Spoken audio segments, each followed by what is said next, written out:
This is the Glade in Sidcup, public park lake. It's about 400 yards long, probably about 40 yards wide. This is where the Spomb first started. It was first cast into this swim because I needed to get my bait just across the other side into them rushes. The wind blows down quite strongly a lot of the time, so spodding wouldn't have allowed it to get into the rushes nice. It would have been dragged away off down and it wouldn't have allowed me to get into the little coves in the rushes. So started gluing bits together, and the idea has been in my mind a long time. Made it up, made a prototype up, came down and cast this thing out. This was the first one. It had fins coming out slightly, the weight would go through so it would hit the water and open up. Now, after gluing it all together and making it, I come down to go fishing. I thought, oh, I'll give it a try, let's see how it's going to be.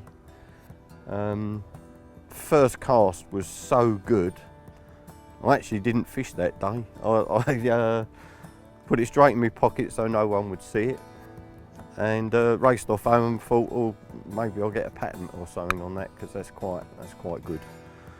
And that was that. So I never actually got to fish across to the rushes because at that point I ended up doing, spending all my time on different prototypes and different ways forward. What would be better, the best way of doing it. Another prototype. These were all made and this was where I sort of practiced and used them to evolve them. But this one was the nose cone, similar to what we've got, latched in. Again, they all sort of work, but this just gave me the principles of how much pressure it would need to push the nose cone in against the air pressure. Really, you're fighting the two battles of the air pressure pushing or the water pressure not opening it. I then thought I'd go bigger and try so I could actually get a little bit more detail in the nose cone. Adjustable spring to get some tension so I could work on it. That was the first one with the recess, similar to what we got now, like so. It wasn't quite this easy. There was a lot of hiccups along the way, thinking, oh, it's never going to work, and bits and pieces. Once I got the nose cone right on that, it was time to make something. So then got in the vise with a bit of 3x3 and cut myself a shape that was the most aerodynamic shape you could find. So that was that. Then I got some polymorph, a plastic that you can mould. That went round.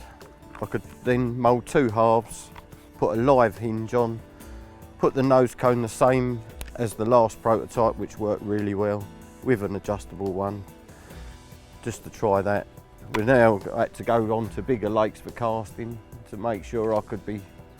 So we got another local lake, Danson Park, which had casting up to 180 yards, and that one seemed to be spot on for that. So then went and got a tool maker, invested all my money, and then made the first prototype Spomb out the mould. From there it was still another year roughly by the time it was ready for sale, but eventually we got there. So the whole lot took about 2.5 years, I suppose, beginning to end.